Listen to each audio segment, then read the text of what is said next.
kind of where we... James, Johnny, welcome to breakfast. Thank you very much, thank you. Good to see you. Have you got anything to declare? I've declared, I brought about 7 toothbrush with me. I was worried that 7 was like the limit, but I brought 7. But in any case, I'd like to apologize for the 7 toothbrushes that I brought into London. There are matters which might benefit from your attention. Friends cannot be neglected.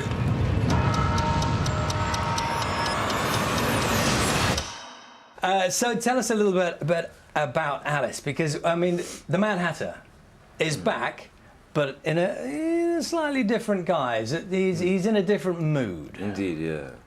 When we find the Hatter in the film, he's somewhat gone. You know, there you see snippets of him. It's almost a Hatter that's broken, really. You know what I mean? Like, normal, we asked ourselves, but normal, because that, you know. we asked ourselves the question, what is madness to a mad person? And it could well be the idea of sanity, maybe. And so when we meet the Hatter, he is in a smart suit with hair done very neatly. And it's that strange thing where he's got an air of melancholy because he's found something out about his past, which he thought was true, may not be true. So that's a big dilemma for him. Yes, and so playing a melancholy, mad character is, I guess, a little challenging. No, I do it every day. Have we met? Yes. Well, no, I mean, not yet. It's funny, I feel I should know you. Well, we have met once, when I was younger. Oh, well, I'm afraid I don't recall. That's because it hasn't happened yet. Oh, when will it happen? Years from now, when you're older. I'll meet you when you're younger and I'm older. I realise it doesn't make much sense.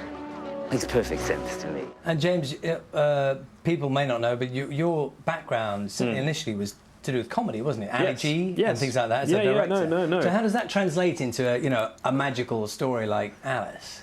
Well, when I read Lewis Carroll as a kid, he made me laugh. Like, he is an absurd surrealist, and that branch of humour stretches right down to things like Monty Python, which for me is a huge part of my childhood growing up. It kind of forms your comedy sensibility. And so for me, that I was keen to bring the edge back to this world, because obviously Johnny plays the Hatter so beautifully in a that nice, vulnerable way, but I also wanted to bring my friend Sacha Baron Cohen back, because you kind of get the idea that he's playing this character called Time. And in Underland, time is a person, not just an idea.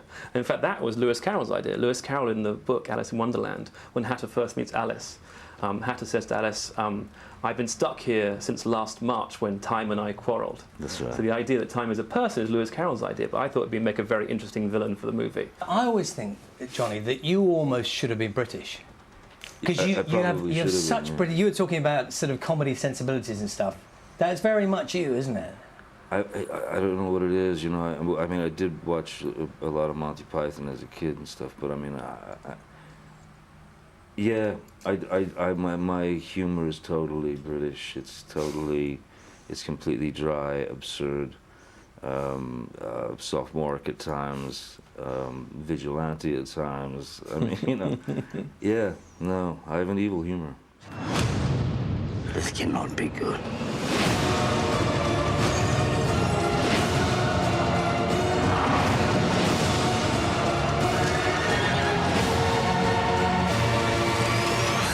Hello, Alice. Was Alice in Wonderland a thing for you when you were a child as well? Did you read the stories? Did you know about it when you were little? I didn't attempt to read Alice in Wonderland until I was, I don't know, man. 40. Yeah. It doesn't matter when. It's fair enough, it's quite a hard book. I think I was probably around 38, 40, I don't know, you know, because, I mean, you can't really, like, say it's a page-turner. 1871. I mean, you know, but no, it's brilliant. Look what that's revolution. I've sensed that there's something about the Mad Hatter that really does kind of click in.